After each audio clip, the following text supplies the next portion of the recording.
এখানে কোনো নির্দিষ্ট কোনো সময় নাই, যে কেউ সবার জন্য মুক্ত, সবাই যে কোনো সময় এটা ফুল দিতে পারবে। আমাদের এরকম কোনো সিদ্ধান্ত ছিল না যে আমরা কোনো স্কুল বা কোনো প্রতিষ্ঠানকে কিন্তু সরকারিভাবে দাঁড়িয়ে থাকার কথা কাউকে বলি নাই, কাউকে এরকম করে এরকম কোনো নির্দেশনা প্রদান করা হয় নাই যে সরকারি কোনো বাচ্চারা দাঁড়িয়ে থাকবে, কোনো স্কুলের বাচ্চা দাঁড়িয়ে থাকবে, কোনো কলেজের বাচ্চা দাঁড়িয়ে থাকবে, এরকম কোনো ধরনের কোনো নির্দেশনা, কোনো চিঠিপত্র, রেজলিউশন কোনো জায়গায় এটা বলা নাই। এই জায়গাটা উন্মুক্ত, এই যে ফুল দেওয়ার যে বিষয়টা এটা উন্মুক্ত, এটা এরকম আসলে আমি বলি এই বিষয়টা যে এই বিষয়টা বেগম রোকেয়ার এই বাসাটা সকলের জন্য মুক্ত, সর্বসাধারণের জন্য মুক্ত।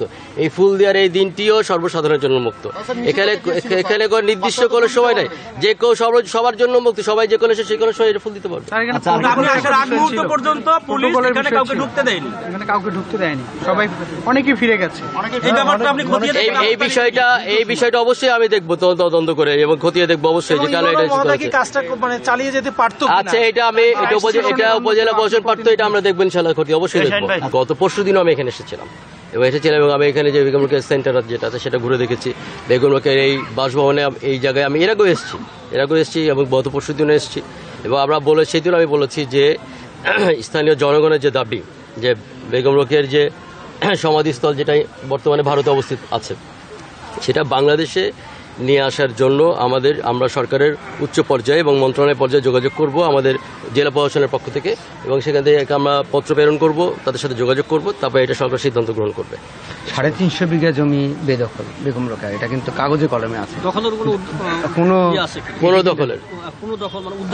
উদ্ধার করা বা কোনো আছে কিনা? বেগম রোকেয়ার 350 বিঘা জমি মানে ওনাদের পৈতৃক জমি, তাহলে এই দাবি করা হচ্ছে। এইটা কি আমাদের কাছে কোনো আবেদন করেছে? আপনারা আবেদন করেছেন এবং হাইকোর্টের রিট আছে, মামলা করা হয়েছে। আচ্ছা, হাইকোর্টের রিট আছে, সিদ্ধান্ত আছে যে এটার ব্যাপারে আমাদেরকে কোনো নির্দেশনা প্রদান করেছে যে বিজ্ঞ আদালত থেকে কোনো নির্দেশনা প্রদান করা হয়েছে জেলা প্রশাসনকে বা কোনো আপনার নির্বাহী ম্যাজিস্ট্রেট নিয়োগের ক্ষেত্রে বা এক্সিকিউটিভ ম্যাজিস্ট্রেট নিয়োগের ক্ষেত্রে? আমরা যদি জেলা প্রশাসন অবশ্যই উদ্যোগ গ্রহণ করবে। জেলা প্রশাসন এই বিষয়গুলো যে আপনার বেদখলকৃত জমির যে পরিমাণটা, সেই পরিমাণটা আমরা তাদের পরিবারের সাথে খবর দিয়ে কথা বলে তাদের সাথে বসে আমরা দলিল দস্তাবেজ দেখে আমরা ঠিক করবো যে দেখবো যে আসলে কত বিঘা বা কতখানি জমি তাদের বেদখল হয়ে আছে, এবং এইটার জন্য জেলা প্রশাসনের যে সর্বাত্মক সহযোগিতা প্রয়োজন সেটা আমরা সাথে করবো ইনশাআল্লাহ। স্মৃতিকেন্দ্র সংস্কারের কোনো উদ্যোগ আছে? ইতিমধ্যে আমি তো বললাম গত পরশুদিন আমি এই জায়গাটা পরিদর্শন করেছি, এবং আমি বলেছি যে এই যে এখানে 2003 সাল কি 4 সালে সর্বশেষ 21টা সেলাই মেশিন আছে, যেখানে আগে নারীদের সেলাই শেখানো হতো। তো সেই সেলাই সর্বশেষ 2003 কি 2004-এ সর্বশেষ শেখানো হয়েছে, এরপরে এইটা বন্ধ হয়ে যাচ্ছে। তো আমি যেটা খবর নিয়ে দেখলাম যে আমাকে বলা হয়েছে যেখানে প্রকল্প যারা ছিল সেই প্রকল্পটা শেষ হয়ে গেছে। প্রকল্পটা শেষ হয়ে যাওয়ার কারণে এখানে আর এই কার্যক্রমটা চলমান নাই। তাহলে এই সেলাই মেশিনগুলো তো আর পড়ে থাকতে পারে না, নষ্ট হতে পারে না। এগুলো সবগুলো রিপেয়ারেবল, এগুলো ঠিক করা যাবে, এবং এগুলো আমরা আমাদের ঊর্ধ্বতন যে মিনিস্ট্রি আছে, মন্ত্রণালয় আছে, সংস্কৃতি বিষয় মন্ত্রণালয়, সেখানে আমরা যোগাযোগ করে যেন এই কেন্দ্র থেকে নারীদেরকে যেন সেলাই কার্যক্রমের সাথে সম্পৃক্ত করা যায়।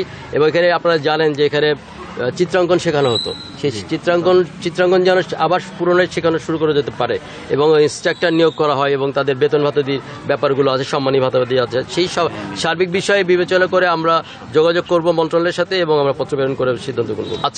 আজকে তো আমরা বলছি আপনাদেরকে, এটা বলার মধ্যেই সীমাবদ্ধ থাকবেন ইনশাল্লাহ। আশা করছি যে আপনারা আগামী 15 থেকে 15 দিন 1 মাসের মধ্যে আপনারা এটা নিউজ পাবেন যে আমরা যে যোগাযোগ করার কথাটা বলেছি সেটা করেছে। হয়তো আপনি জেনে খুশি হবেন যে একটা স্টল ইতিমধ্যে এই কাজের জন্য বরাদ্দ দেওয়া আছে। সেই স্টলে বেগম রোকেয়ার বই, ওনার লেখনী, ওনার লেখা সবগুলো ডিসপ্লে করা হবে।